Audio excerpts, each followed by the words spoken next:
네, 괜찮습니까? 들립니다. 저는 일본 아사시신문의 가이세라고 합니다. 잘 부탁드립니다. 저는 한일 관계에 대해 좀 네. 여쭤보고 싶은데요. 일본 이시바 총리가 최근 사의를 표명함에 따라 한국 내에서는 한일 관계가 후퇴할 가능성이 지적되고 있습니다. 앞으로 일본 정부의 새로운 총리, 새로운 정부에 어떻게 대응해 나가실 생각이신지 궁금하고요.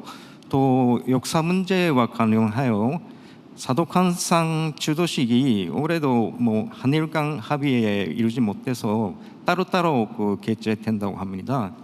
이러한 문제가 한일 관계에 미칠 영향과 앞으로 어떻게 대처해 나갈 생각이신지 말씀해 주시면 감사하겠습니다. 네, 참 어려운 얘기입니다.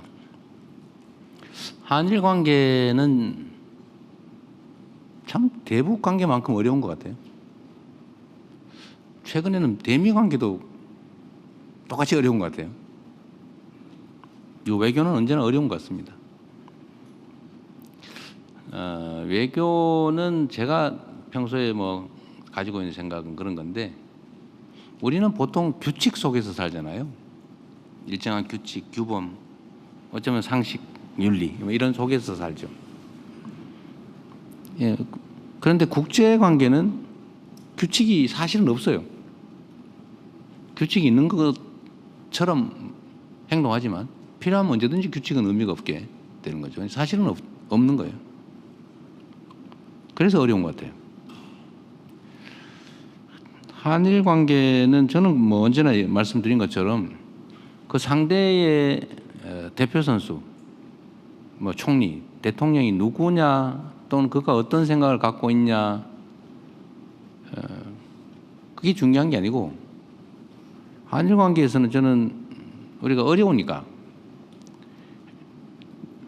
과거사 문제, 영토 문제 이런 건 매우 어려운 주제니까, 또 그러나 그 어려운 주제 말고 협력하고 또는 서로 지지하고 함께 할 일이 또 많지 않습니까? 서로에게 도움되는.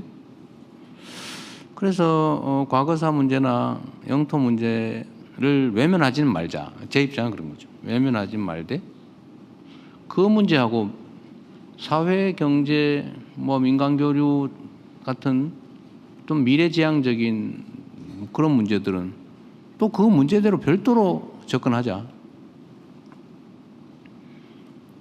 그래야 뭔가 개선이 되겠죠.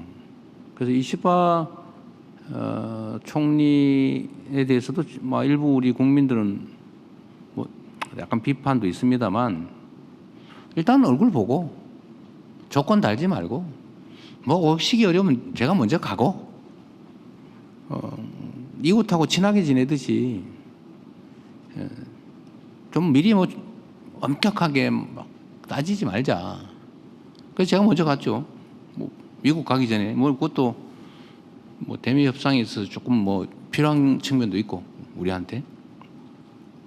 그래서 마음 터고 얘기합시다.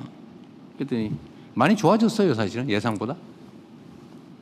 아마 일본에서 저를 볼 때도 저 분명히 엄청나게 과격하게 나올 것 같은데 이렇게 생각을 했다가 아니네 라고 한 것도 있는 것 같고, 우리도 생각보다 얘기할 여지가 있네 라고 생각한 게 있죠. 사도광산 문제는 이시바 총리가 이제 사회무사를 밝히기 전에도 이미 우리가 협의를 했는데 의견 합치를 보기가 어려웠습니다. 그래서 이번에는 포기, 안 가는 걸로. 그거 가지고 싸우고 그러지 말자. 일단 협상은 계속 하되. 그래서 안 가는 걸로. 그것도 안 가는 게 엄청나게 싸우는 거기도 하죠, 외교적으로 보면. 근데 새로운 정부가 들어서면 어떻게 될 거냐. 아마 질문 속에 그 말이 있는 것 같아요. 이시바보다 더 힘들걸? 이라는 게 들어있는 것 같아요. 우리도 그럴 거라고 생각해요. 그러나 그건 일본 내부 문제고, 우리는 일본이라고 하는 나라, 또 가까운 이웃 국가하고의 관계에 관한 거니까 아직 누가 될지도 모르니까 뭐 비슷비슷하다던데 두 사람이. 되면 또 거기에 맞춰서 우리의 기본적 원칙 투트랙 전략에 따라서 협력할 건 협력하고 따질 건 따지고 규명할 건 규명하고 그렇게 해 나가려고 합니다. 특히 저는 경제적 분야에서 전 세계 경제 질서가 근본적으로 재편되는 상황에 있기 때문에 한일 간의 경제 분야에 대한 새로운 협력들이 반드시 필요하다. 일본에게도 필요하고 대한민국에게도 필요하고 어쩌면 조금 더 넓게 보면 동북아시아 안정에도 필요하다. 그래서 그게 가능하게 만들려면 건 당장 그 얘기만 해서 될 일은 아니고 협력 가능한 부분에 대해서 서로 여지를 두고 대화하고 또 좀 더 넓은 마음으로 가슴을 열고 서로 접근해야 되겠다. 그렇게 생각합니다.